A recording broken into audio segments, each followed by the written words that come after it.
L'info écho avec Capital.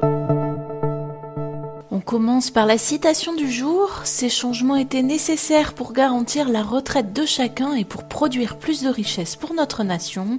C'est avec ces mots qu'Emmanuel Macron a justifié la promulgation de la loi sur les retraites lors de son allocution lundi soir à 20h, précisant que les mesures entreront en vigueur progressivement à l'automne. Le chef de l'État a par ailleurs dévoilé les 3 chantiers prioritaires qui constituent désormais la feuille de route du gouvernement, que la première ministre détaillera la semaine prochaine. Retrouvez le détail de ces annonces sur notre site. On enchaîne avec l'alerte du jour qui porte sur la question du logement en France.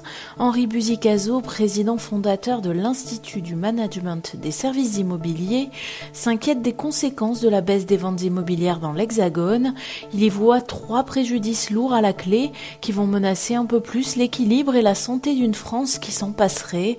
Après avoir détaillé l'impact sur les ménages, sur les professionnels de l'immobilier et sur les finances publiques, Henri Buzicazo exhorte l'État à ne plus attendre la mort clinique pour agir.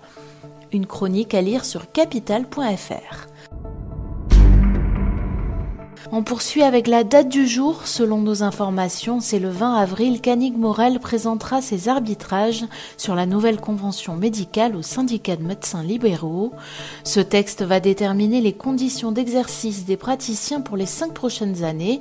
Ils sauront notamment traiter les futurs tarifs des consultations.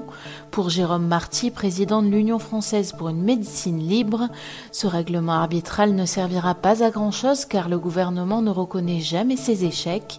Décryptage sur notre site.